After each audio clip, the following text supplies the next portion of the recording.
So நம்ம இந்த மாதத்தின் நாட்கள்ல முழுமையாக நம்ம பார்க்கும்போது அதிகமாக ஒரு பிளான்ட் பேஸ்ட், ஒரு செடி சம்பந்தப்பட்ட, ஒரு மரம் சம்பந்தப்பட்ட ஒரு செய்தியாகவே அநேக வேளைகள் நம்ம கேட்டு வருகிறோம்.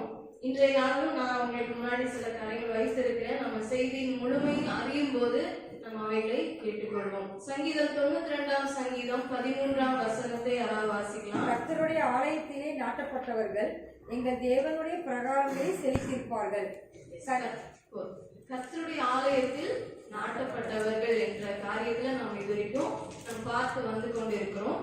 இந்த நாள்ல கூட நாட்டப்பட்டவர்கள் என்ற வார்த்தையை நம் மனதில் கொள்ளுவோம். ஓகே, சோ நாட்டப்பட்டவர்கள் அப்படின்னு சொல்லும் போது ஒரு வேர், ஒரு செடியினுடைய மரத்தினுடைய வேர் வந்து ரொம்ப முக்கியமான ஒரு பகுதியாய் காணப்படுகிறது. வேர் வந்து அவ்வளவு முக்கியம் வாய்ந்ததாய், அவ்வளவு ஸ்ட்ராங்கா இருக்குமே, ஆனால் அந்த மரம் என்ன பண்ணும்? நன்றாக வளரும். சோ நிறைய நான் வந்து பிராக்டிக்கலாகவும் உங்களுக்கு புரிய வைக்கிறதுக்காக சம்பந்தப்படுத்தி இல்ல ஒப்பிட்டு பேசக்கூடிய காரியங்கள் இருக்கும். நீங்க தொடர்ந்து கேட்டீங்கன்னா உங்களுக்கு புரியறதுக்கு ஈஸியா இருக்கும். சோ வேரானது ஒரு மரம் நன்றாய் வளர்வதற்கு அந்த வேர் வந்து ரொம்ப முக்கியமானதாய் கருதப்படுகிறது. இன்றைக்கு காலையில எங்க வீட்டுக்கிட்ட இருந்த ஒரு இடத்துல என்ன பண்றேன், சரி ஒரு புல்லை வந்து பறிக்கிறேன்.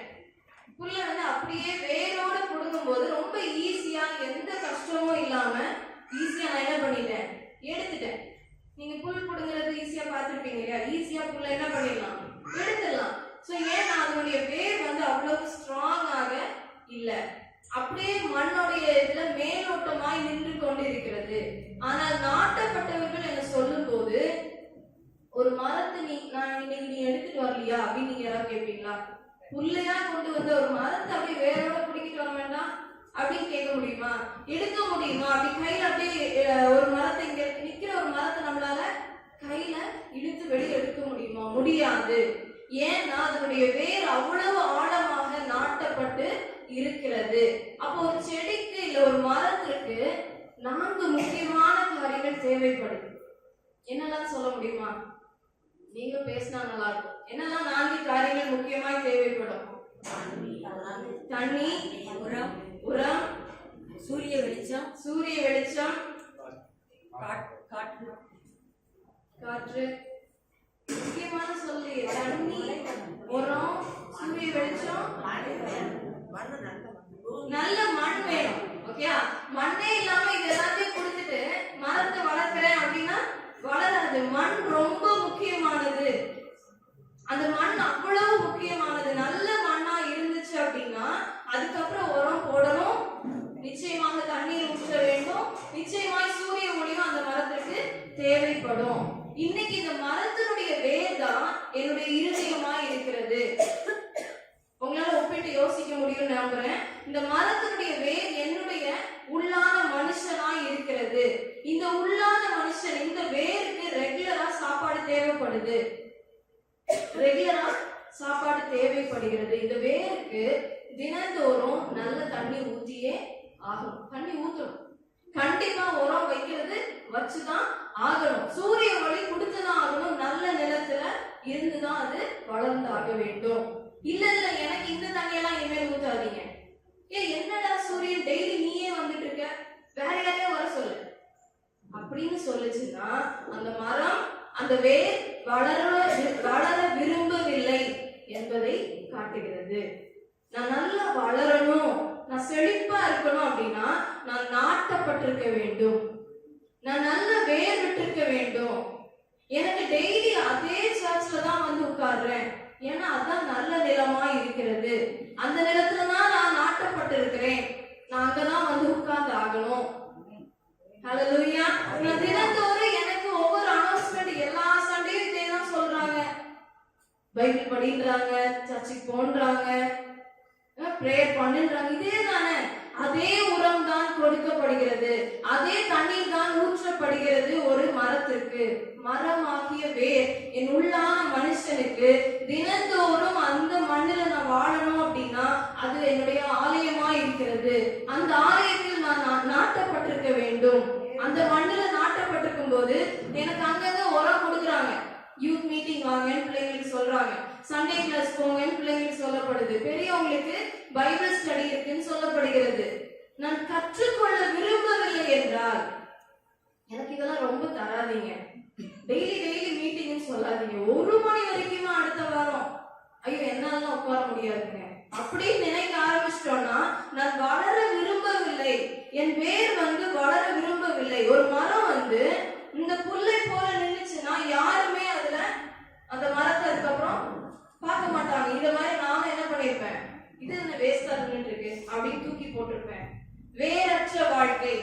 நான் நல்ல வேர் பற்றணும் அப்படின்னா நான் கற்றுக்கொள்வதற்கு முதல் என் மனதை என்ன பண்ணணும், ஒப்பு கொடுக்கணும். வயது வித்தியாசம் இல்லாம போய் உட்காரணும். கர்த்தருடைய சமூகத்துல உட்கார்றதுக்கு நானே இடம் கொடுக்கணும். நான் படிக்க மாட்டேங்க, எனக்கு இதுக்கு மேலலாம் பைபிள் படிங்கன்னு சொல்லாதீங்க. இனி நான் பிரேயர்லாம் பண்ண மாட்டேன். எத்தனை தடவை இதேவே சொல்லுவீங்க? அப்ப எனக்கு உரம் வேண்டான்னு அர்த்தம். எனக்கு இந்த சூரிய ஒளி வேண்டான்னு அர்த்தம். அப்ப நான் அதுக்கு மேல வளர மாட்டேன்னு அர்த்தம். ஹல்லேலூயா. நான் கற்றுக்கொள்வதற்கு என் இருதயத்தை ஒப்புக் கொடுக்க வேண்டும். நாட்டப்பட்டவர்கள் தான் செழிப்பார்கள். நான் நாட்டுறதுக்கே நான் விரும்பல. நீங்க மரங்களை பாத்தீங்க அப்படின்னா நல்ல எடுத்துக்காட்டுகள் பார்க்க முடியும். சில மரத்தோட வேர்லாம் என்ன பண்ணும் தெரியுமா, தண்ணி கிடைக்கலன்னா நல்ல ஊடுருவி பாஞ்சு எங்க கிடைக்கும், அது ஒரு காம்பவுண்ட் வால கிராஸ் பண்ணி போனோம்னால என்ன பண்ணும், உடைச்சு கீரல் போட்டுட்டு போயிடும். அதுதான் வேர். கற்றுக்கொள்வதற்கு எனக்கு எங்க உரம் கிடைக்கும், எங்க எனக்கு நல்ல சத்தான ஆகாரம் கிடைக்கும், என் உள்ளான மனுஷனுக்கு நான் என்ன பண்ணணும், சூரிய ஒளியை கொடுக்கணும். நான் கர்த்தருடைய ஆலயத்தில் நாட்டப்பட்டு வாழ வேண்டும். எனக்கு அதே விஷயம் தான் திரும்ப திரும்ப சொல்லப்படுகிறது என்றால் நீங்க நினைச்சு பாருங்க, இந்த சூரிய ஒளி டெய்லி அதே ரிப்பீட் சூரிய ஒளி தான் என்ன பண்ணுது, மரத்துக்கு வருது. அப்ப நான் இன்னைக்கு அது எனக்கு ரிப்பீட்டா இருக்கு, எனக்கு கொஞ்சம் மூடி வச்சுக்கிறேன், உன்கிட்ட எனக்கு எதுவும் வேண்டாம் அப்படின்னு நினைச்சா அந்த மரம் வளரலன்றத பாக்குறோம். அதே போல எனக்கு திரும்ப திரும்ப சொல்லப்படும் போது ஒருவேளை அதே சூரிய ஒளி எனக்கு இன்னும் வேணும், அந்த மரம் ஆர்வத்தோடு அதை பெற்றுக்கொள்ளும் போது அது வளர ஆரம்பிக்கிறது. இருந்த நிலைமையிலே இருந்து போவதில்லை, வளர்கிறது வளர்கிறது, மரமாகிறது. இன்னைக்கு நான் கற்றுக்கொள்ளுகிற ஆர்வம் எனக்கு இருக்கிறதா? ஆலயத்துல நாட்டப்பட்டிருக்கணும், நல்ல நிலமாகிய ஆலயத்துலதான் நான் நாட்டப்பட்டிருக்கணும். எனக்கு தினந்தோறும் உரம் போடுங்க பாஸ்டர், இன்னும் ஏதாவது மீட்டிங் இருக்கா என்ன கூப்பிடுங்க, நான் வளரணும். பைபிள் ஸ்டடியில நான் உட்காரணும், கர்த்தரை நான் இன்னும் அதிகமா அறியணும். எனக்கு தெரியும்னு நினைச்சிட்டோம்னா அங்க முடிஞ்சிட்டோம்னு அர்த்தம், வளர மாட்டோம்னு அர்த்தம். நான் இதை உங்களோட பேசி கொண்டிருக்கிறேன். நேற்று எனக்கு தேவன் உணர்த்தின காரியங்கள் இது உனக்கு தெரியும் நினைச்சேன்னா நீ அதை பத்தி அதுக்கப்புறம் என்ன பண்ண மாட்டேங்கிற, படிக்க மாட்டேங்கிற. குழந்தைகளை பாருங்க, ஏபிசிடி தெரியும், எத்தனை தடவை ஏபிசிடிவே எழுத வைப்பீங்க? ஒரே கொஸ்டினை எத்தனை தடவை எழுதி படிக்க வைப்பீங்க? தெரியும், எனக்கு தெரியும் இது. பட் நம்ம என்ன பண்ண வைப்போம், ஒரு 5 தடவை எழுதி பாரு, அப்பதான் என்ன பண்ணுவ, ஃபுல் மார்க் வாங்குவ. ஒரு 10 தடவை படி. ஏபிசிடி ரொம்ப முக்கியம். நான் திரும்ப திரும்ப திரும்ப ஒரு விஷயத்தை நான் கற்றுக்கொள்ள நான் வளருகிறேன். மறந்து விட வேண்டாம், நான் வளருகிறேன். ஏன் மீண்டும் மீண்டும் சொன்னதே, போன வாரம் சொன்ன மாதிரியே தான் இந்த வாரமும் இருக்கு. போன காலையிலும் இதைதான் சொல்றாங்க, நேற்று இதைதான் பேசினாங்க, ஏன் திரும்ப திரும்ப இதுவே பேசப்படுகிறது என்றால் நான் வளருகிற ஒரு மரமாய் இருக்கிறேன். எனக்கு அந்த ஆவல் இருக்கும் போது நான் வேர் விடுகிறேன். இல்லைன்னா நான் வேர் விடுறதுல புல்லை போல காய்ந்து போகிறேன். நான் மரமாகி எத்தனை வருஷமா இந்த மரம் நிக்குது, இந்த வேப்ப மரம் எனக்கு தெரிஞ்ச காலத்துல இருந்தே அது நின்றுட்டு இருக்கு. போகாது, வேர் விட்டு நிற்கிற நாட்டப்பட்ட ஒரு வாழ்க்கை. ஹல்லேலூயா.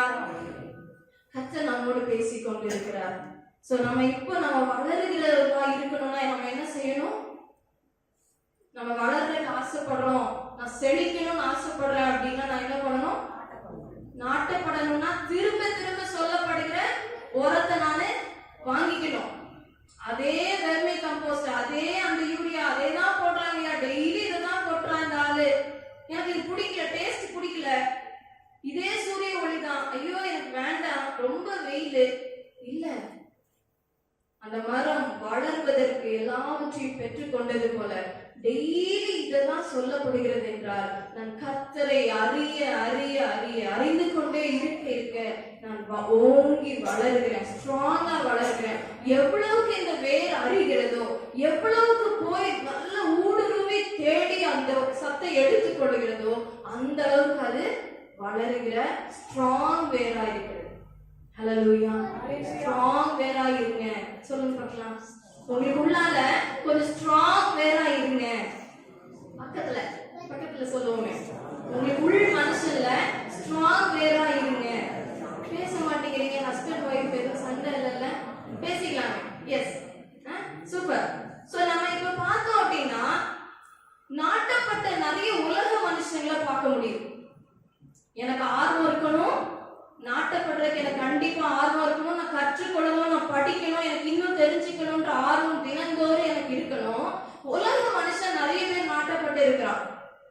நல்ல ஐயோ அப்பா ரிலையன்ஸ் பாரு, என்ன வாழ்க்கை செழிப்புடா. நாட்டப்பட்டு தானே இருக்கிறான், அவன் செழித்து தானே இருக்கிறான், அவனுக்கு நல்ல எல்லாமே கிடைக்குது. எதை வச்சு நம்ம சொல்றோம்?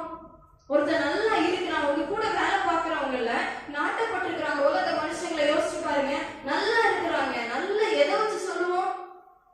எதெல்லாம் பார்ப்போம்? நல்ல வேலை, நல்ல சேலரி இருக்கு, நேத்து தான் பிசினஸ் தொடங்கினா, இன்னைக்கு செமையா வாழ்ந்துட்டு இருக்கான், 2 வருஷம் தான் ஆச்சுங்க கடை தொடங்கி, இன்னைக்கு ஜேன்னு வீடு கட்டிட்டான், கார் வாங்குறான். செழிப்புங்க. நாட்டப்பட்டவன் அவன் தான் நல்லா வாழ்றான், நாட்டப்பட்டவனா இருக்கானே. இந்த உலக மனுஷர்களா இருக்கிறவங்க நம்முடைய தூர பார்வையிலிருந்து பார்க்கும் போது நாட்டப்பட்டவர்களாய் காணப்படுகிறார்கள். மார்க் 11ஆம் அதிகாரம் 13ஆம் வசனத்தின் ஃபர்ஸ்ட் லைன் மட்டும் படிக்கலாமே. மார்க் 11 13ஆம் வசனத்தின் முதல் லைன் மட்டும். அப்பொழுது இலைகள் உள்ள ஒரு அத்தி மரத்தை தூரத்திலே கண்டு, இலைகள் உள்ள ஒரு நல்ல ஒரு அத்தி மரங்க, ஓகே, தூரத்திலே கண்டு. தூரத்துல இருந்து நம்ம பார்க்கும் போது நல்ல செழிப்பு. ஏன் தெரியுமா? அவன் படிக்கிறான், நாட்டப்படுறான், ஏதோ ஒண்ணுல பயங்கரமா நாட்டப்படுறான், பிசினஸ் குறித்து நல்லா படிக்கிறான். இந்த பிசினஸ் எனக்கு நல்லா தெரியணும்ன்றதுக்காக அதுக்காக என்ன கோர்ஸ் வேணாலும் எக்ஸ்ட்ரா எடுத்து படிப்பான். இருக்குல்ல, பார்த்து பாருங்க. என்ன ஹார்ட் ஒர்க் வேணாலும் பண்ணுவான், ராத்திரி பகல் எந்த ஷிஃப்ட் வேணாலும் போட்டு வேலை பார்ப்பான். அவனுடைய பாரம்பரிய சொத்துக்களை எப்படி பராமரிக்கணும் நல்லா தெரிஞ்சு வச்சிருப்பான். நிறைய முயற்சிகள் எடுப்பான், நிறைய எக்ஸாம்ஸ்க்கு ப்ரிப்பேர் ஆகும். ஏன்னா நல்லா செட்டில் ஆகணும், நல்லா நாட்டப்படணும், நான் நல்லா படிக்கணும். பிள்ளைங்களை ஏன் படிக்க வைக்கிறதுல அவ்வளவு மூரை காட்டுறாங்க? எக்ஸ்ட்ரா கோச்சிங் கிளாஸ் அனுப்புறது, ஏன் மேத்ஸ் கிளாஸுக்கு தனியா, சயின்ஸ் கிளாஸுக்கு தனியா டியூஷன் வைக்கிறது? பிள்ளைங்க இன்னும் நாட்டப்படணுங்க, நல்லா படிக்கணுங்க, பத்தலங்க. இந்த உலக காம்படிஷனா இருக்குங்க. நாட்டப்படணும் அப்படின்றதுக்காக உலக மனுஷன் உலக அறிவை கல்வியை கற்றுக்கொள்கிறதற்கு வெளிநாட்டுக்கு அனுப்பியாவது படிக்கணுங்க. என் பையன் நல்ல இடத்துல வேலை பார்க்கணுங்க, இருக்குல்ல, இந்த கோட்டால வரணுங்க, இதுக்குள்ளால என்ட்ரி ஆயிருணுங்க. நிறைய முயற்சிகள் எடுக்கிறது. வேலை ஸ்தலத்துல நான் எப்படி இன்னும் ப்ரொமோஷன் வாங்குறதுக்கு நான் இன்னும் என்ன முயற்சி எடுக்கணும்? யாருக்கு நான் ப்ளீசிங்கா இருக்கணும்? நாட்டப்படுறதுக்கு நான் நல்லா இருக்கணும், நான் செழிப்பா இருக்கணும், நான் தங்க செயினெல்லாம் வாங்கணும். எதுக்கு நான் இப்படி நான் இருக்கிறேன்? இன்னும் நாட்டப்படணும்ன்றதுக்காக உலக மனுஷன் அவன் உரத்தை தேடி ஓடுறான், நிறைய சூரிய ஒளி தேடி ஓடுறான், நிறைய தண்ணீர் கிடைக்கும்னு ஓடுறான். எல்லாத்தையும் உறிஞ்சு அவனுடைய வேற நல்லா ஸ்ட்ராங் ஆக்கி அத்தி மரம் நல்லா செழிப்பா இலை உள்ளதாக தூரத்துல இருந்து பார்க்கும்போது வாட் a wonderful life. என்ன ஒரு அழகான வாழ்க்கை அவனுக்கு வாழ்றான்டா. இல்ல, நல்ல குடும்பம், ஒரு கவலை இல்ல. யூடியூப்ல திறந்து பார்த்தா அவன் ஸ்டேட்டஸ், அவன் வாட்ஸ்அப்ல ஸ்டேட்டஸ், யூடியூப்ல அவன் போடுற வீடியோஸ பார்த்தா அவ்வளவு நல்லா இருக்கான். இன்ஸ்டாகிராம்ல பார்த்தா ரொம்ப செழிப்பா இருக்கான். என்ன கவலை அவனுக்கு? டெய்லி அவனுக்கு புதுசு புதுசா வாட்ச வாங்குறான், காரை வாங்குறான், ஷூ வாங்குறான். நாட்டப்பட்டுட்டானே. நாட்டப்பட்டவர்கள் அநேகர் இருக்கிற இந்த உலகத்துல. அன்பு தேவ ஜனமே, மார்க் 11 அதே வசனம் 13ஆம் வசனத்தை முழுமையா யாராவது வாசிக்கலாமா? அப்பொழுது இலைகளுக்குள்ளே ஒரு அத்தி மரத்தை தூரத்திலேயே கண்டு அதில் ஏதாகிலும் அகப்படுமோ என்று பார்க்க வந்தார். அத்திப்பழ காலமாக இராதபடி அவர் அதனிடத்தில் வந்தபோது அதில் இலைகள் இல்லாமல் வேறு ஒன்றையும் காணவில்லை. ஹல்லேலூயா. இன்னைக்கு தேவன் என்ன பண்றாரு தெரியுமா? அதே அந்த செழிப்பா நின்றுட்டு இருக்குல்ல அத்தி மரம், அந்த அவ்வளவு வேரூன்றி பயங்கரமாக நாட்டப்பட்டு அழகாக பெரிய மரமாக செழிப்பா நிற்கிற அந்த மரத்துக்கு பக்கத்தில் வருகிறார். தூரத்துல பார்த்துட்டு இருந்த தேவன் ஏதாவது கனிகள் அகப்படுமான்னு சொல்லி பக்கத்தில் வருகிறார். ஆலயத்தில், கர்த்தருடைய ஆலயத்தில் நாட்டப்பட்டவர்கள் கனி கொடுப்பார்கள். ஹல்லேலூயா. இந்த காலை வேளையில நான் பார்க்கிறதுக்கு ரொம்ப செழிப்பாய் காணப்படுகிறவர்கள் நாட்டப்பட்டவர்கள் அல்ல. ஏன்னா ஆண்டவர் பக்கத்துல போய் தேடுறாரு, ஏதோ ஒரு கனி இருக்கா அப்படின்னு பார்த்தா அவன் செழிப்பாதான் இருக்கிற மாதிரி இருக்கானே தவிர கனியற்ற வாழ்க்கை வாழ்கிறான். அதுதான் உலக மனுஷருக்கு நமக்கு இருக்கிற வித்தியாசம். கர்த்தருடைய ஆலயத்தில் நாட்டப்பட்டவர்கள் கனி கொடுப்பார்கள், கனி கொடுப்பார்கள். அவர்கள் செழித்திருப்பது மட்டும் இல்ல, நல்ல செழிப்பாய் இருக்கிறது மட்டும் இல்ல, கனி கொடுப்பார்கள். ஏன்னா ஆண்டவர் அந்த செழிப்பான மரத்துக்கு பக்கத்துல வந்த பிறகு கோபப்பட்டு, நீ ஏன்டா இத்தனை வருஷம் இவ்வளவு கஷ்டப்பட்டு நாட்டப்பட்டு எதுக்கு இவ்வளவு பெரிய மரமா நிக்கிற, பட்டு போ என்று கோபப்படுகிறார். இன்னைக்கு என்னுடைய வாழ்க்கையில நான் செழிக்கணும் செழிக்கணும்னு நீங்க ஓடாதீங்க, நான் கனி கொடுக்கணும் கனி கொடுக்கணும் என்று சொல்லி ஆலயத்தில் நாட்டப்படுங்கள். ஹல்லேலூயா. நான் கனி கொடுக்கணும். ஆண்டவர் என்கிட்ட வந்தார்னா தூரத்துல இருந்து பாக்குறதுக்கு நல்லா ஜெபிக்கிறாங்க, நல்ல ஆண்டவரை தேடுறாங்கன்னு தெரியலாம், பக்கத்துல வந்தா கனியை காண முடியுமா? என்கிட்ட எல்லா ஃப்ரூட்ஸ் இருக்குமா? இந்த காலையில நாம் சிந்தித்து பார்ப்போம். கர்த்தர் நம்மோடு இடைப்பட்டு கொண்டிருப்பார். ஏன்னா ஆலயத்தில், கர்த்தருடைய ஆலயத்தில் நாட்டப்பட்டவங்க எப்படி தெரியுமா இருக்காங்க? அவங்க அத்திப்பழ காலமா இராவிட்டாலும் இல்ல, அதே அந்த வசனத்துலதான் சொல்லப்பட்டிருக்கு, அத்திப்பழ காலமா இல்லாததுனால அதில் கனிகள் ஒன்றும் இல்லை. ஆனால் கர்த்தருடைய ஆலயத்தில் நாட்டப்பட்ட நீங்களும் நானும், அது சீசனோ இல்லையோ, ஃப்ரூட் சீசனோ இல்லையோ, இப்ப அத்திப்பழ காலமா இருக்கோ இல்லையோ, கனி கொடுத்து கொண்டே இருப்பார்கள். ஹல்லேலூயா. கனி கொடுத்து கொண்டே இருப்பார்கள். நீங்க வெளியில இருக்க யார்கிட்டயும் பக்கத்துல நெருங்கி போனா கனியை பார்க்க முடியாது. ஒரு நல்ல எக்ஸாம்பிள், எங்க குடும்பம், தம்பி குடும்பம், அப்பா எல்லாம் சேர்ந்து நாங்க ஒரு இடத்துல இருந்தோம். அங்க வந்து நல்ல அமைதியான சூழ்நிலை. ஒரு கடையில இருக்கோம், ரொம்ப அமைதியா இருக்கு அந்த கடை, எல்லாரும் ரொம்ப சாதுவா இருக்காங்க. அப்போ திடீர்னு ஒரு கார் வருது. அந்த கார்ல ஒரு 5-6 லேடிஸ் இருக்காங்க. ஓட்டிட்டு வந்த லேடியோடைய ட்ரெஸ்ஸிங்கும் முடியும் அவங்க ஸ்டைலும் பார்த்தா ரொம்ப வசதியான ஆட்கள், செழிப்பா இருக்காங்க என்று சொல்லி பார்க்க முடிந்தது. அவங்களோட பேச்சு, அவங்க உற்சாகம் எல்லாமே அப்படி செழிப்பா இருக்காங்கயா, நல்லா இருக்காங்க. அப்படி இறங்கி கொஞ்ச நேரம் அவ்வளோ ஒரு போன் கால் பேசுறாங்க. அந்த பேச்ச கொஞ்சம் பக்கத்துல போய் கேட்டா, கொஞ்சம் நெருங்கி போய் அந்த மரம் எப்படி இருக்குன்னு பார்த்தா அவ்வளவு கேவலமா அவங்களுடைய வீட்டுல இருக்கிறவங்கள திட்டுறாங்க, அவ்வளவு திமிரா பேசுறாங்க. நான் யாருன்னு காட்டுறேன் அப்படின்னு சொல்லி பேசுறாங்க. கனியற்ற வாழ்க்கையை காண முடிந்தது. கடைக்குள்ள வர்றாங்க, ஒரு பொருளை எடுக்கிறாங்க, அத வந்து சேல்ஸ் பண்ற அந்த ஷாப்கீப்பர், அந்த கடை நபர்கிட்ட பேசும்போது அவ்வளவு கடினமாய் பேசுகிறாங்க. எடுத்தர மாட்ட, நீ என்ன வேலை பார்க்கிற, எதுக்கு இருக்கிற, கடினமாய் பேசினாங்க. கனியற்ற வாழ்க்கை. ஆனால் தேவ ஜனமே, கர்த்தருடைய ஆலயத்தில் நாட்டப்பட்ட நீங்களும் நானும் எல்லா இடத்திலும் என் பக்கத்துல வந்து பார்த்தா, என் கூட வாழ்ந்து பார்த்தா நான் கனி கொடுக்கிறவராய் இருக்க வேண்டும். என் அக்கம் பக்கத்தினர் என்னை பார்க்கும் போது இவங்க செழித்தும் இருக்காங்க, கனியும் கொடுக்கிறார்கள் என்று சொல்ல வேண்டும். ஹல்லேலூயா. பச்சை பச்சைன்னு இருந்து பிரயோஜனம் இல்ல, கனி கொடுக்கிற வாழ்க்கை வேண்டும். ஏன்னா அவங்க வந்து ஆபகுக் 3ஆம் அதிகாரம் 17ஆம் வசனத்தை வாசிக்கலாம்.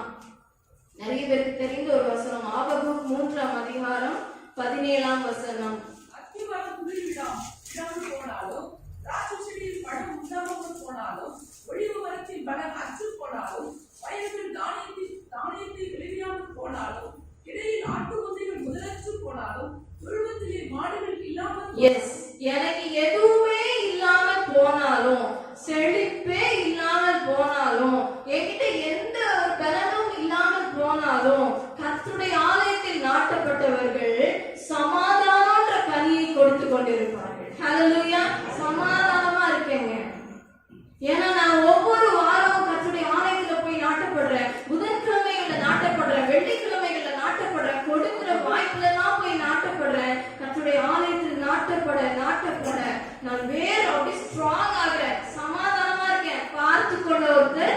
இருக்கிறார். ஹalleluya. என் காரியங்களை அவர் பார்த்துக் கொள்வார். எதுவுமே இல்லாமல் போனாலும் சமாதானம்ன்ற கனியை கொடுப்பார்கள். மத்தவங்க பாருங்க, ஒரு சின்ன ஒரு வலி வந்தாலே ஐயோ என்ன ஆச்சோ தெரியலையே போச்சே எல்லாம். ஆனா தேவ ஜனம் என்ன பண்ணுவாங்க? இயேசுவின் நாமத்தினால எனக்கு சுகம் உண்டாகும், சமாதானமா இருக்கிறேன், என் தேவன் என்னோடு இருக்கிறார் என்ற ஒரு பெரிய கனி கொடுப்பார்கள். மத்தேயு 7:24-25 யாராவது வாசிக்கலாமே? மத்தேயு 7ஆம் அதிகாரம் 24-25. ஆகையால் நான் சொல்லிய இந்த வார்த்தைகளை கேட்டு இவைகளின்படி செய்கிறவன் எவனோ அவனை கண்மலை மேல் தன் வீட்டை கட்டின புத்தியுள்ள மனுஷனுக்கு ஒப்பிடுவேன். பெருமழை தெரிந்து பெருவெள்ளம் வந்து காற்றடித்து அந்த வீட்டின் மேல் மோதியும் அது விடவில்லை, ஏனென்றால் அது கண்மலையின் மேல் அஸ்திவாரம் போடப்பட்டிருந்தது. ஹalleluya. நீங்கள் பார்க்கும்போது பெரும் மழையே வரட்டுங்க, அடிச்சு புயல் காத்து கொண்டு போகட்டுங்க, ஆனா இவங்க விசுவாசத்துல உறுதியா இருப்பாங்க. ஏன்னா வேர் அவ்வளவு ஸ்ட்ராங்கா நாட்டப்பட்டிருக்கிறாங்க. இவங்களை யாரும் சீக்கிரமா அசைக்கவே முடியாது. ஹalleluya. விசுவாசத்துல உறுதியா இருப்பாங்க. அந்த வீட்டு மேல என்ன அடி அடிச்சாலும் சரி, அஸ்திவாரமாகிய கிறிஸ்துவின் மேல நிலையாய் நாட்டப்பட்டவர்கள், கர்த்தருடைய ஆலயத்தில் நாட்டப்பட்டவர்கள் கலங்கவே மாட்டார்கள். என்ன புயலுக்கும் என்ன இதுக்கும் மற்றவங்க எல்லாம் சோர்ந்து போகலாம். உன் பக்கத்துல 1000 பேர், உன் வலது பக்கத்துல 10,000 பேர் எழுப்பினாலும் அது என்னை அணுகாது. நான் எப்பக்கத்துல நெருக்கப்பட்டோம் ஒடுங்கி நான் போவதே இல்லை. நான் என்னுடைய பொறுமையோடு கூட நான் இந்த ஓட்டத்தை ஓடுகிறேன். நான் விசுவாசத்தை காத்து கொள்ளுகிற ஒரு கூட்டமாக இருக்கிறேன். கர்த்தருடைய ஆலயத்தில் நாட்டப்பட்டிருக்கிறேன். என்னை இந்த நாட்டப்படுதல் ரொம்ப முக்கியம். கர்த்தருடைய ஆலயம் அப்ப எவ்வளவு முக்கியம் இல்ல? நாட்டப்பட்டிருக்கிறவங்களுக்கு இருக்கிற கனிகளை பார்த்தீங்களா? விசுவாசம்ன்ற கனி ஸ்ட்ராங்கா இருக்கும், சமாதானம்ன்ற கனி ஸ்ட்ராங்கா இருக்கும், அன்புன்ற கனி ஸ்ட்ராங்கா இருக்கும். அடுத்தது பாருங்க, சங்கீதம் 92:15 வசனத்தை வாசிக்கலாம். சங்கீதம் 92:15. அவர்கள் முதிர் வயதிலும் கனி தந்து புஷ்டியும் பசுமையாக இருப்பார்கள். ஹalleluya. அவர்கள் முதிர் வயதிலும் கனி கொடுப்பார்கள், பசுமையா இருப்பார்கள். கனி கொடுக்கிற வாழ்க்கை ஏதோ நல்ல ஹெல்த்தியான பீரியட்ல மட்டும்தான் என்னால கனி கொடுக்க முடியுங்க, எனக்கு நல்ல வசதியா இருக்கும் போதுதான் கொடுக்க முடியுங்க, அப்படி கிடையாது. பலவீனத்திலும், என்னால முடியலன்னு சொல்கிற இடத்திலும், நான் சோர்ந்து போகிற இடத்திலும், ஐயோ இதுக்கு மேல என்ன பண்ணுவேன்னு தெரியல, வயசாயிடுச்சுன்னு சொன்னாலும், எல்லா பொருளாதாரமும் அழிந்து போனதே என்று சொன்ன போதிலும் அவர்கள் கனி கொடுத்து கொண்டே இருப்பார்கள். ஹalleluya. அவர்களுடைய இளமை வந்து கழுகுகளை போல சட்டைகள் அடித்து எழும்ப, அவர்கள் மீண்டும் கனி கொடுக்க, மீண்டுமாக வேர்பற்ற, மீண்டுமாக துளிர் வர தேவன் கிருபை செய்வார். நான் இங்க ஒரு பிளான்ட வந்து உங்களுக்காகவே என் வீட்டுல இருந்து எடுத்துட்டு வந்திருக்கேன். ஓகே, இது ரொம்ப ஸ்பெஷல். ஏன்னா இன்றைய நாள்ல நான் தான் செய்தி தெரிஞ்ச நாள்ல இருந்து இந்த பிளான்ட்டை நான் கவனிச்சுட்டே வரேன். ஏன்னா இது வந்து இதுல ஏற்கனவே நிறைய செடிகள் வச்சிருந்தேன். பட் தவிர்க்க முடியாத சில காரணத்துல நிறைய வாடி போயிடுச்சு. ஓகே, வாடி போன உடனே நான் என்ன பண்ணேன், இந்த புல்ல குடிக்கி போடுற மாதிரியே அந்த மற்ற இதெல்லாம் என்ன பண்ணிட்டேன், எடுத்து வேற புதுசா ஏதாவது வைக்கலாம் அப்படின்னு ஒரு நாள் எல்லாத்தையும் எடுத்து எடுத்து வெளியே போடுறேன். ஒரு பர்டிகுலர் செடி அந்த மாதிரி இழுக்கிறேன், வரவே மாட்டேங்குது. ஒரு குறிப்பிட்ட செடி எல்லாமே காஞ்சிச்சு, டாப் ஃபுல்லா காஞ்சிருக்கு, ஒண்ணுமே இலைக்கான அறிகுறி இல்லாம இருக்கும்போது அதை இழுன்னு இழுக்கிறேன், அசையவே மாட்டேங்குது. சரி, அப்புறம் பார்த்தேன் அதோடைய வேர் எப்படி இருக்கு, ஸ்ட்ராங்கா. அன்றைய தினத்துல இருந்து இந்த செடி மேல ஒரு கண்ணு அப்படின்ற மாதிரி அந்த வேர் வந்து அவ்வளவு ஸ்ட்ராங்கா இருக்கும்போது நான் இதுக்கு மேல அதை நான் என்ன பண்ணக்கூடாது, டிஸ்டர்ப் பண்ணக்கூடாது. தண்ணீர் ஊற்ற ஆரம்பிப்பேன். 2 நாள் ஆகலங்க, காஞ்சு போன அந்த தண்டுல இருந்து ஒரு 2 இலை மெதுவா வெளியே வருது. பச்சைய பார்த்த உடனே செம ஹாப்பி எனக்கு. எப்படா உள்ள அவ என்ன மாதிரி வேற அது உட்கார்ந்து கொண்டிருந்திருக்கோம். தேவ ஜனமே, கர்த்தருடைய ஆலயத்தில் நாட்டப்பட்ட நீங்களும் நானும் வெளியில பார்க்கறதுக்கு காஞ்ச கருவாடு மாதிரி இருக்காங்க, ஒண்ணுமே நான் உங்ககிட்ட அப்படின்னு சொல்லலாம். உங்கள் உள் மனிதன்ல வேர் ஸ்ட்ராங்கா இருக்கும்போது மீண்டும் எழும்புவீர்கள், மீண்டும் கட்டப்படுவீர்கள், மீண்டும் செழிப்பை காண்பிப்பீர்கள். இவங்க இலையே இல்லைங்க, அடிச்சாங்க, முடிச்சாங்க, கர்த்தரை தேடுறேன், ஆலயத்துக்கு போறேன், அங்க போறேன்,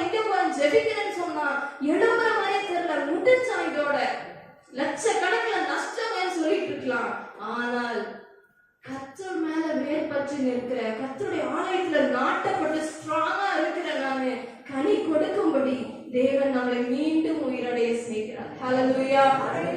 உங்களுக்கு சந்தேகமா இருக்குன்னா சர்ச் முடிஞ்ச பிறகு இந்த செடி இங்கே தான் இருக்கும், நீங்க வந்து பார்க்கலாம்.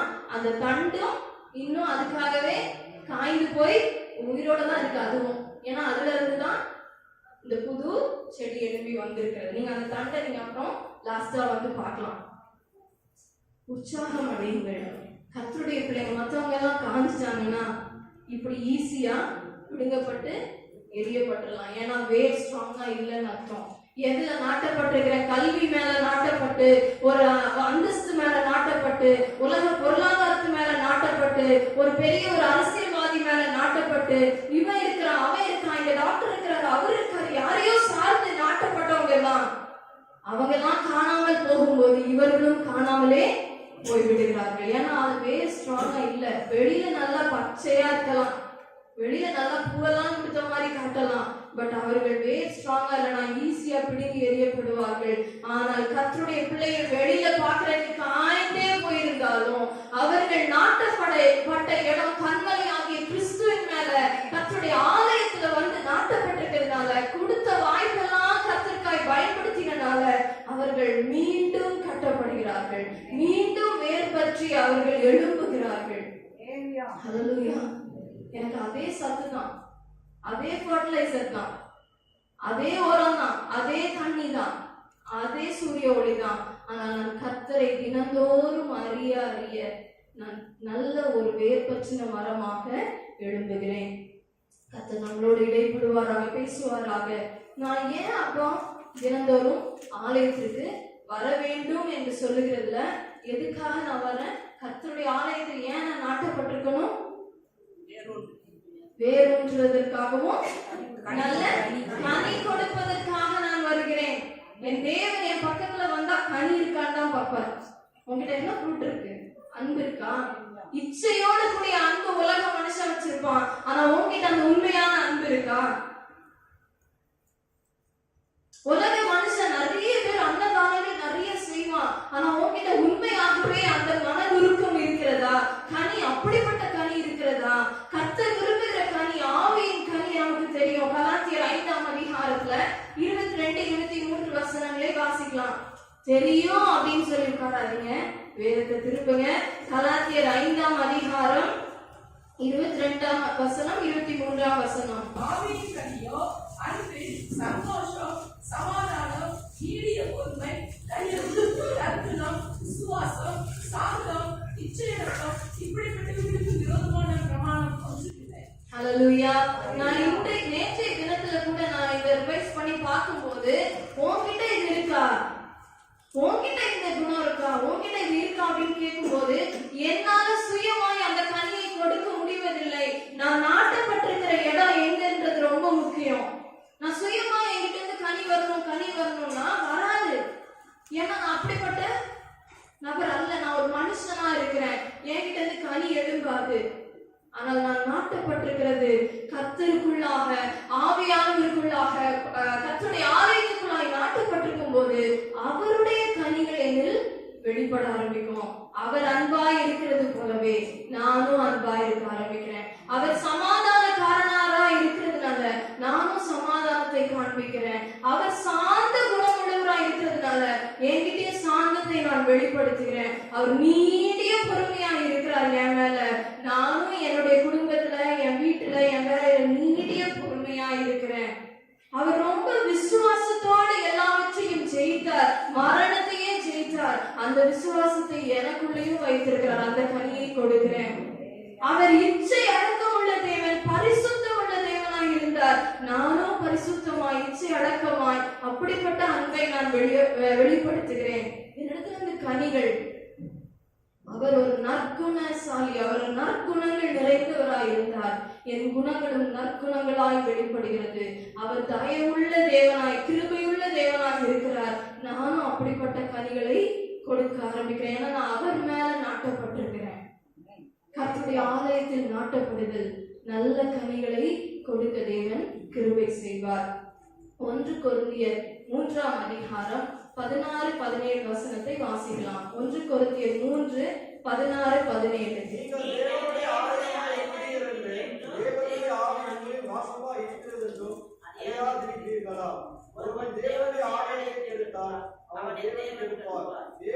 ஆலயம் பரிசுத்தமாய் இருக்கிறது. நீங்களே அந்த ஆலயம். ஹல்லேலூயா. இவ்வளவு நேரம் ஆலயத்தில் நாட்டப்படுதல் அப்படின்னு சொல்லி பார்த்துட்டு இருந்தோம்.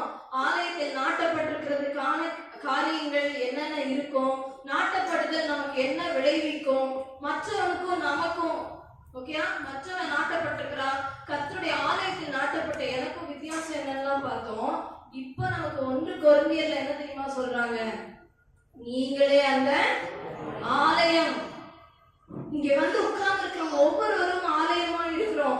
ஏன் பரிசுத்த தேவனுடைய ஆலயத்துல, கர்த்தருடைய ஆலயத்துல நாட்டப்படணும் அப்படின்னா வேற எங்கேயுமே பரிசுத்தத்தை பார்க்க முடியாது. கர்த்தருடைய ஆலயம் பரிசுத்தமானது. ஹல்லேலூயா. கர்த்தருடைய ஆலயம் பரிசுத்தமானது. நீ பாரு, பெட்டிக்கடையில அவங்க பரிசுத்தம் பார்க்க முடியுமா? நீங்க பார்த்து பாருங்க, நல்ல ஒரு கூட்டமா கூடி பேசிட்டு இருக்க இடத்துல ஒரு பரிசுத்தத்தை பார்க்க முடிகிறதா?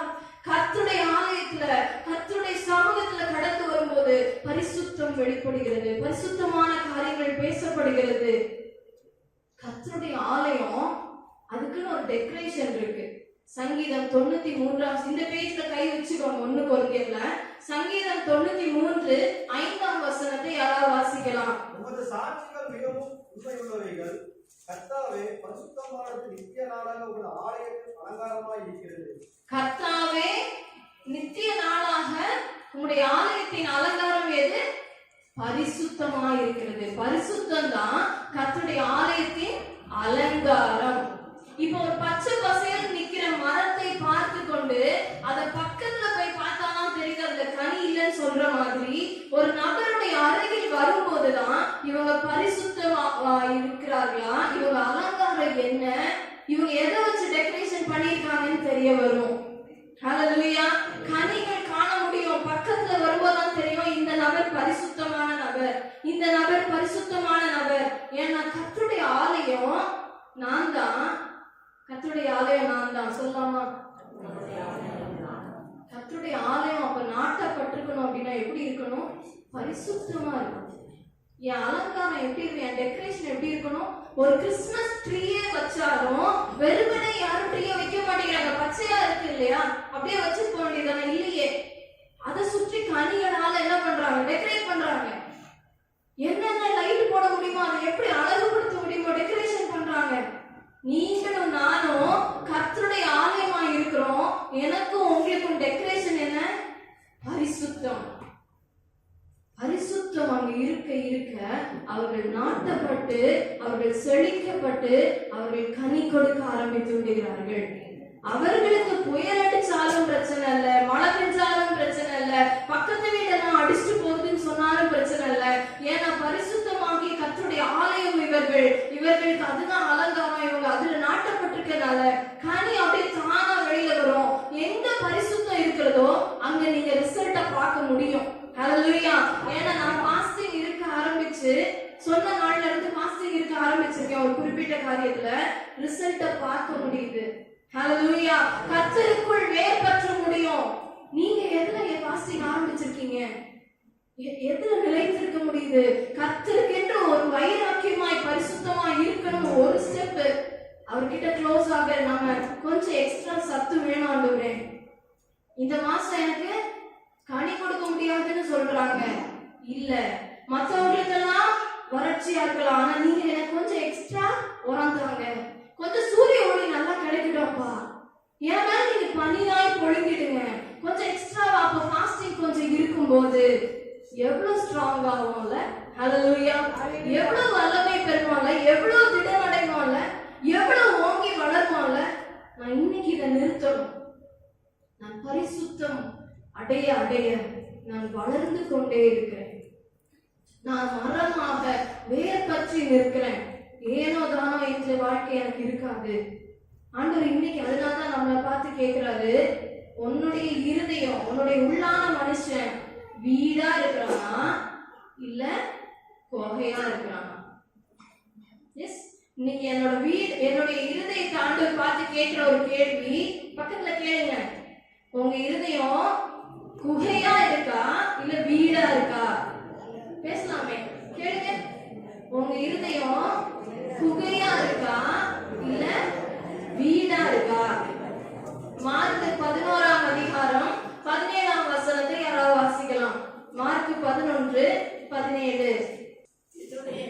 வீடு எல்லா ஜனங்களுக்கும் ஜெப வீடு எனப்படும் என்று எழுதியிருக்கவில்லையா? நீங்களோ அதை கள்ளர் நகைகளாக்கினீர்கள் என்று அவர்களுக்கு சொல்லி உபதேசித்தார்.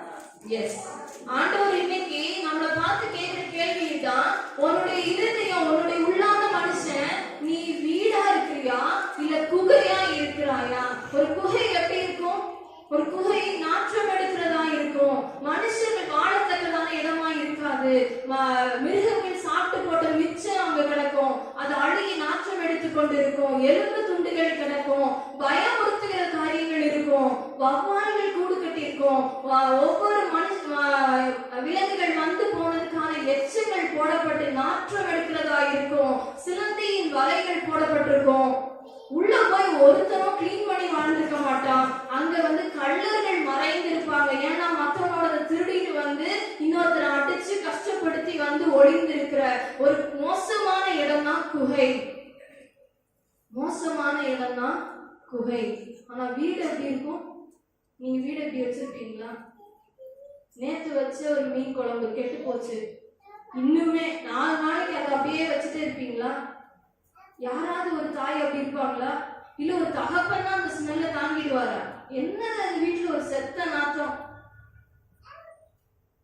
எனக்கு நல்லா ஞாபகம் இருக்கு, ஒரு வீட்டுல நாங்க இருக்கும்போது ஊர்ல இருந்தப்போ பயங்கர ஸ்மெல், எங்க இருந்து வருதுன்னு கண்டுபிடிக்கவே முடியல. ஆனா விடுவோமா? ஒரு வீட்டுக்குள்ள அப்படியே ஸ்மெல் வந்துன்னா விட்டுருவோமா? பாத்ரூம் மொத்தம் கிளீன் பண்ணி, இல்ல வீட்டுல இருக்க அத்தனை கட்டில் கடியில எல்லாம் தூசி தட்டி மொத்த வீடெல்லாம் பெயிண்ட் அடிச்சு விட மாட்டோம். கடைசியில கண்டுபிடிக்கிறோம், ஃப்ரிட்ஜுக்கு பின்னாடி இருக்கிற அந்த டப்பால தேங்குற தண்ணி. மறக்கவே மாட்டோம், அதை எடுத்து கொண்டு கொட்ட வரைக்கும் மாஸ்க் போட்டுட்டு தான் வேலை பார்த்தோம். ஏன்னா ரொம்ப காலமா அந்த ஃப்ரிட்ஜ் யூஸ் பண்ணாம கிடந்தது அந்த வீட்டுல. ஸோ ஃப்ரீசர்ல வச்ச பழைய இதெல்லாம் என்ன ஆகுது? தண்ணியா வடிஞ்சு நாற்றம் எடுக்குது. நான் வச்சுட்டு இருக்கேங்க, குகை மாதிரி என் வீட வச்சுக்கிற, பரவாயில்ல நல்லா தான் இருக்குன்னு வைக்க மாட்டோம். என்னது இது? மாத்து, கிளீன் பண்ணு, டெட்டால ஊத்து, என்னென்ன பண்ண முடியுமோ அத்தனையும் வீட்டை நம்ம என்ன பண்றோம்? சுத்திகரிக்கிறோம். பரிசுத்தம் இல்லாமல் நான் தேவனுடைய ஆலயம்னு சொல்ல முடியாது, அவரை தரிசிக்க முடியாது, அவரிடத்துல நாட்டப்பட முடியாது. கர்த்தருடைய ஆலயமாகிய நீங்களும் நானும் இருதயம் பரிசுத்தமா இருக்கணும்னா நான் வீடு மாதிரி வச்சிருக்கணும். ஹல்லேலூயா. நான் குகை மாதிரி வைத்திருக்க கூடாது. குகை மாதிரி அழுக்கும் நாத்தமும் பயமும் அசிங்கங்களும் நிறைந்த, அசுத்தங்கள் நிறைந்த, அவிசுவாசம் நிறைந்த, அழுக்கடைஞ்ச, உள்ள வாழ முடியாதுன்னு சொல்லுகிற ஒரு நபரா இல்லாதபடிக்கு தேவன் இன்னைக்கு ஒருவேளை உங்க இருதயம் வந்து இப்படி ஒருவேளை மண் அடைஞ்சு, உங்க இருதயம் ஒருவேளை அழுக்கடைஞ்சிருக்கும்னா அதை தேவனிடத்துல பரிசுத்தப்படுத்தும்படி ஒப்பு கொடுக்கலாம். ஹல்லேலூயா. அதை தேவன் என்ன பண்றாரு? டோட்டலி அவருடைய ஈசோப் என்னும் அவருடைய ரத்தத்தால, பரிசுத்த ரத்தத்தால் கிளீன் பண்ணி மீண்டுமாக நல்ல ஃப்ரெஷ்ஷான வேர் வரும்படியாக உன்னுடைய பழைய வாழ்க்கையை நான் கிளீன் பண்றேன், துர்குணங்களை நான் கிளீன் பண்றேன், என்னுடைய ரத்தத்துக்கிட்ட வாங்கி என் ரத்தத்தால் நீ கழுவப்படு. உன்னை நான் பரிசுத்தப்படுத்தும் போது உன்னுடைய அழுக்கா இருந்த அந்த வேறு, உன் இருதயம், வேறுனா இருதயம்னு பார்த்துட்டு இருந்தோம், உன்னுடைய அழுக்கான அந்த இருதயம், உள்ளான மனுஷன்ல இருக்கிற அந்த கோபம், அந்த எரிச்சல், அந்த ஆண்டவர் மேல இருக்கிற துக்கம், நான் இனி ஜெபிக்க மாட்டேன்னு சொல்லி பின்மாற்றம், என்ன ஒரு காரணத்தை காட்டியாவது ஆண்டவரை விட்டு நான் தூரமாய் போகிறதுக்கு செய்கிற ஒவ்வொரு அசுத்தங்களையும் தேவன் என்ன பண்றாரு? எனக்கு இப்படி அழுக்கா இருந்த என்ன, இந்த வேறு இவ்வளவு அழுக்கோட குகை போல அசிங்கங்களோடு இருக்கிற என்ன அவருடைய இரத்தத்தால, ஹல்லேலூயா, அவருடைய இரத்தத்தால என்னை மீண்டும் மீண்டும் மீண்டும் அதற்காகவே ஆலயத்தில் நாட்டப்படும்படியாக அழகுபடுத்துகிறார், உதிதுபடுத்துகிறார், என்னை ஃப்ரெஷ் ஆக்குகிறார், என் அழுக்கெல்லாம் கிளீன் பண்றார். அவருடைய இரத்தத்தால நான் பரிசுத்தமாகிறேன். என்னை மீண்டுமாக கொண்டு போய் அந்த நல்ல நிலமாகிய கர்த்தருடைய ஆலயத்தில் நான் நாட்டப்படுகிறேன். அந்த நிலமாகிய கர்த்தருடைய ஆலயத்தில் நாட்டப்படும் போது எனக்கு உரம் கிடைக்குது, நான் வாங்க ஆரம்பிக்கிறேன். எனக்கு நல்ல உரம் போடுறாங்க. என்ன உரம் போடுறாங்க? அதே தேவ செய்தி தான். மன்னிங்க, பரிசுத்தமா இருங்க, கீழ்ப்படிங்க, கர்த்தரை தேடுங்க, ஆலயத்துல நாட்டப்படுங்க, வேதத்தை வாசிங்க, ஜெபிங்க. அதே உரம் தான், அதே சூரிய ஒளி தான், அதே தண்ணி தான். ஆனா நான் இறங்கி போய் வாங்க போகிறேன். வேர் ஸ்ட்ராங்கா விடுறது தள்ளி தள்ளி போய் வாங்குறேன். எந்த மீட்டிங் கிடைச்சாலும் நான் உட்கார்றேன். நான் யாருக்காகவும் அல்ல, கர்த்தரை நான் அறிய வேண்டும். நான் நாட்டப்பட்டது, நான் கட்டப்படுவது கர்த்தருக்கு மேல. அந்த அஸ்திவாரத்தின் மேல நான் கட்டினாதான் புயல் அடிச்சாலும் நான் விட மாட்டேன், மழை பெய்தாலும் நான் அசைந்து போக மாட்டேன். உலகமே காய்ந்து போனாலும், எனக்கு உலகத்துல இருக்கிற செழிப்பு அற்று போயிடுச்சு நினைச்சாலும் மீண்டுமாக நான் செழிப்பேன். கனி கொடுக்கிற அளவுக்கு என்னை வளர செய்த தேவன். ஏன்னா நான் கீழே அவ்வளவு வேர் பற்றி கொண்டிருக்கேன். நிச்சயமாக கர்த்தருக்குள் வேர் பற்றுகிற ஜனத்தை தேவன் கைவிடுகிறதே இல்லை. கர்த்தருடைய ஆலயத்தில் நாட்டப்படுறதுக்கு இருதயம் எப்படி இருக்குன்னு ரொம்ப முக்கியம். என் வேர் இன்னைக்கு ரொம்ப முக்கியம். நான் வேற நிறைய விஷயங்களுக்கு நாட்டம் கொடுக்குறேன், நிறைய விஷயங்களுக்கு நான் என் மனசை ரொம்ப செலுத்துறேன். அதை செய்யணும், இதை இன்னும் படிக்கணும், இதை தெரிஞ்சுக்கணும், ஐயோ இதை கத்துக்கணும், இல்ல என் வேலை நல்லா இம்ப்ரூவ் ஆகணும், நிறைய சம்பாதிக்கணும். நாட்டப்படுறது நிறைய வழி இருக்கு. பச்சையா தெரியலாம், ஆனால் கனியை காண முடியாது. புயல் காற்று, அவங்களுக்கு பெரும் மழை வரும்போது, அவங்களுக்கு வறட்சி சோர்வு வரும்போது அப்படியே பட்டு போகிறார்கள், வேறற்றவர்கள். ஆனால் கர்த்தரில் நாட்டப்பட்டவர்கள் கனி கொடுக்கிறத பார்க்க முடியும். அவங்க பக்கத்துல போனா, எப்படிங்க இந்த நேரத்துல சமாதானமா இருக்கீங்க, எப்படிங்க இந்த மாதிரி நேரத்துல அன்பா இருக்கீங்க, எப்படி உங்களால மன்னிக்க முடியுது?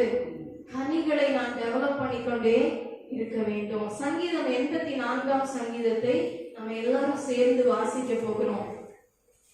சங்கீதம் 84ஆம் சங்கீதம் எல்லாரும் எடுத்துக்கொள்ளலாம். சேர்த்து வாசிக்கலாமா? சேனைகளின் கர்த்தாவே, உமது வாசஸ்தலங்கள் எவ்வளவு இன்பமானவைகள்.